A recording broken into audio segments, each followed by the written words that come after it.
This is विशाल प्रजापति और स्वागत है हमारे यूट्यूब चैनल नॉलेज फटाफट में। तो आज हम बात करेंगे जो कैरियर का एग्ज़ाम होने जा रहा है, मीन्स स्पेशल कैरियर का, उसका एग्ज़ाम हम किसको भरना है और एग्ज़ाम किसको देना है। बहुत सारे छात्रों के अंदर डाउट है कि सर मेरा जनवरी का रिजल्ट नहीं आया, सर मेरा मार्च का रिजल्ट नहीं आया, क्या मुझे भी फॉर्म भरना है? क्या जिनका पिछले ईयर का रिजल्ट नहीं आया था उनको फॉर्म भरना है? क्या जिनका NPTY या NPFY लगा उनको भरना है? सारा डाउट इस वीडियो में क्लियर करूंगा। और आपको अपना नेम कहाँ से देखना है, कैसे पता चलेगा कि आपको एक्चुअल में भरना है फॉर्म या नहीं, सारा कुछ बता दूंगा। सारा डाउट क्लियर हो जाएगा, कहीं और वीडियो देखने की ज़रूरत नहीं है। तो आप लोग चैनल पर अभी तक नए हो तो प्लीज़ सब्सक्राइब करिएगा ताकि आगे कोई भी अपडेट आपसे मिस ना हो सके। तो चलिए सारी चीज़ें मैं आपको डिटेल में समझाता हूँ। पर देखिए 8 सितंबर को ये नोटिस जब से आई है तब से हलचल मची है। इतने सारे सवाल आ रहे, इतने सारे मैसेज आ रहे कि और कॉल भी आ रहे हैं कि सर मुझे भरना है या नहीं भरना है। तो देखो भैया 8 सितंबर को ये आई थी, आज 10 सितंबर है। अब देखो ये नोटिस जो है इसमें एकदम लास्ट में जाओगे, देखो AK2 के सर्कुलर पर जाओगे तो क्या होगा, ये बस 2 पेज की नोटिस है। यहाँ पर ये वाली लिस्ट आपके पास नहीं आई होगी। अगर आप लोग ऑफिशियल साइट पर जाओगे तो ये नहीं है लिस्ट। अब ये लिस्ट इसलिए नहीं है कि AK2 ने ये 2 पेज की नोटिस सर्कुलर पर जारी की है, उसके बाद ये वाली लिस्ट सर्कुलर पर नहीं दी है। ये पर्टिकुलर आपके कॉलेज वालों को, कॉलेज का जो ERP होता है उनको मिली है, समझ गए। अब देखो समझाता हूँ किसको भरना है। जैसे यहाँ पर लिखा गया है, इसको पहले समझ लो कि शैक्षिक सत्र 2022-23 के 20वीं सेमेस्टर की परीक्षाओं में प्रतिभाग करने वाले ऐसे छात्र छात्राएं जिनका पूर्व सत्र का परीक्षा परिणाम अपूर्ण या घोषित नहीं हो सका था, हो सका था, को परीक्षा समिति में लिए गए निर्णय अनुसार ऐसे संभावित छात्रों को परीक्षा आयोजित कराए जाने के संबंध में। अब देखो इसी लिस्ट में एकदम लास्ट वाले पेज पे चलते, 34वें पेज पर मैं एकदम लास्ट वाले पेज पर लेके चलता हूँ, तब आपको समझ में आएगा क्या नोटिस आई थी, क्या मैटर है। देखो लास्ट वाले पेज पे मैं आ गया, ये आई थी नोटिस। यहाँ पर ध्यान से समझना नहीं तो कंफ्यूज हो जाओगे। 31 दिसंबर को ये नोटिस आई थी। इसी नोटिस से रिलेटेड ये स्पेशल कैरियर होने जा रहा है। ये भी स्पेशल ही कैरियर माना जाएगा।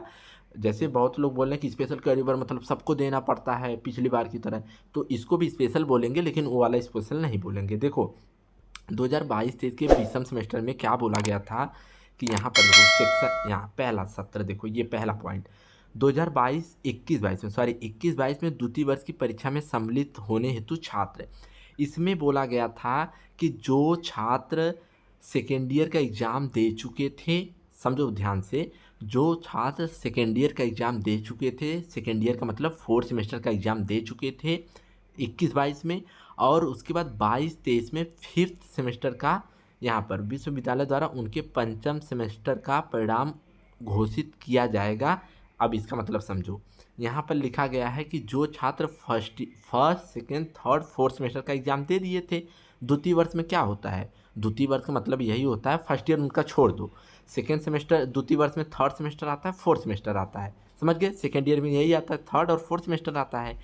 अब क्या हुआ, फोर्थ वाला इवेंट का एग्ज़ाम दे के जब ये लोग 5वां सेमेस्टर देने गए एग्ज़ाम, अभी 5वां मतलब दिसंबर में, दिसंबर जनवरी के आसपास फॉर्म भरा जा रहा था, तो इनका इस समय का कैरियर का रिजल्ट नहीं आया था, तो ये क्लियर नहीं हो पा रहा था कि भैया ये पास है या फेल है। तो AK2 ने इनको 5वें सेमेस्टर का फॉर्म भरने का मौका दे दिया कि आप 5वें सेमेस्टर का फॉर्म भर लो और आप क्या करो, एग्ज़ाम भी दे दो, लेकिन ये पिछला वाला जो COP आप दिए हो अगर क्लियर नहीं होता है, बाय द वे बैक लग जाती है, NPTY NPFY लग जाता है, तो ये वाला जीरो माना जाएगा, ये जो एग्ज़ाम दिए हो किसी काम का नहीं रहेगा। तो इन्हीं लोगों के लिए जिनका इसमें फिर से बैक लग गया, इन्हीं के लिए स्पेशल कैरियर कराया जा रहा है। फिर यहाँ पर देखो थर्ड ईयर के लिए सेम बोला गया। थर्ड ईयर में ये बोला गया, थर्ड ईयर में कौन कौन सा सेमेस्टर आता है, 5th आता है, 6th आता है। तो 5th 6th में जिसका रेगुलर का, अब इसमें क्या हुआ कि 5th सेम 6th सेम में आपका यहाँ पर थर्ड ईयर में हो, थर्ड ईयर में कौन कौन सा सेम आता है, थर्ड ईयर में आपका कौन कौन सा आता है, 5th आता है, 6th सेम आता है, 5th 6th। अब क्या हुआ, 7th सेमेस्टर का जब एग्ज़ाम फॉर्म भरने की बारी आई तो 5th और 6th सेम के रेगुलर या कैरियर का रिजल्ट नहीं डिक्लेयर हुआ था। तो अब AK2 ने क्या बोला कि भैया ये रिजल्ट डिक्लेयर नहीं है, तो क्या पता कुछ लोग इसमें फेल हो जाएं, NPTY NPFI लग जाए और ये वाला फॉर्म न भरने का मौका मिले। लेकिन ये जानते हुए कि इनका रिजल्ट नहीं आया है, AK2 ये वाला 7वें सेमेस्टर का फॉर्म भरवाया, एग्ज़ाम भी दिलवा दिया। लेकिन फिर वही क्राइटेरिया आया कि भैया जब आपका ये 5th और 6th सेमेस्टर का रिजल्ट आएगा, अगर आप ये क्लियर नहीं रहोगे तो ये 7वां का जो एग्ज़ाम दिए हो ये शून्य मान लिया जाएगा, इसका नंबर अपडेट नहीं किया जाएगा। तो इन्हीं लोगों के लिए ये बात है। अब ये भी चीज़ें नहीं आपको समझ में आई जो मैंने इतनी बताई, तो सीधा सीधा फंडा समझ लो, आ जाओ इस वाले पेज पे। कुछ भी मत समझो, अगर आपको नहीं समझ में आया अभी तक, मैं बोलता हूँ कुछ मत समझो, आप सीधा यहाँ पर आओ। अब देखो आपको क्या करना है कि ये कॉलेज कोड दिया गया है, ये डेट दी गई है। डेट क्या है, अभी फॉर्म भरा जा रहा है। 1 से लेके 258 जिसका कॉलेज कोड है, 12 सितंबर तक उनका फॉर्म फिल होगा। 12 सितंबर से नहीं, 12 सितंबर तक भरा जाएगा। 874 यहाँ 259 से लेके 872 जिसका है, उनका 13 सितंबर तक भरा जाएगा। अब से लेकर 13 सितंबर लास्ट डेट है। फिर ये कोड जो है 14 सितंबर तक, ये कोड जो है 15 सितंबर तक। यहीं पर एक चीज़ बोला गया है कि जो लिस्ट आप लोग बोल रहे थे कि भाई ऑफिशियल साइट पर है नहीं, आप लिस्ट दे रहे हो, कहीं फर्जी नोटिस तो नहीं, इसमें क्या बोला गया है, संबंधित छात्रों की सूची संस्थान की ERP पर उपलब्ध है। तो ये चीज़ें ना आप जान पाओगे, ना मैं आपके कॉलेज की चीज़ें जान पाऊँगा। ये जो मुझे लिस्ट मिली है, एक स्टूडेंट भेजा है, तो क्या पता इस स्टूडेंट में उसके कॉलेज के प्रिंसिपल ने ये भेजा है। तो आपका जो कॉलेज है, हर कॉलेज का एक ERP पोर्टल होता है। तो आपके कॉलेज के ERP पोर्टल पर आपके प्रिंसिपल को, HOD को पता होगा, लिस्ट आ गई होगी कि आपका नेम है या नहीं है। वो चीज़ें मुझे नहीं पता चल सकती है।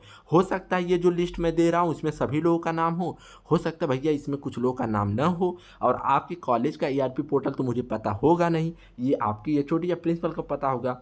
तो जितने भी छात्र हो जो बोल रहे हो कि सर जनवरी का रिजल्ट नहीं आया, मार्च का कैरी ओवर का रिजल्ट नहीं आया, फॉर्म भरूं या ना भरूं, तो कॉलेज में फ़ोन कर लो सभी लोग, या बात कर लो किसी से, उनके ERP पर लिस्ट आ चुकी है। अगर आपका नेम होगा तो आपको भरना है, नहीं होगा तो आपको अलग से स्पेशल कैरी ओवर का मौका दिया जाएगा। जो बात सीधी सीधी बात मैंने आपको बता दिया कि आपके कॉलेज के ERP पोर्टल पर सारी डिटेल आपकी दे दी गई है। तो आपके कॉलेज वाले ही जानेंगे कि आपको फॉर्म भरना है या नहीं भरना। क्या करना है सबको, जो भी आपके डाउट हो कहीं मत भटको, कॉलेज में एक बार बात कर लो कि सर ERP पोर्टल पर देख लो मेरा नाम है या नहीं है। नहीं है तो शांति से बैठो, जनवरी वाला रिजल्ट आने दो, मार्च वाला रिजल्ट आने दो, उसके बाद फिर जो होगा, अगर फेल हो जाते हो फिर से, तो आपको फिर से मौका दिया जाएगा या नहीं दिया जाएगा, वो AK2 डिसाइड करेगा और मैं आपको बता दूंगा। समझ गए? तो आई होप कि वीडियो आपको समझ में आई होंगी। तो आज की वीडियो में बस इतना ही।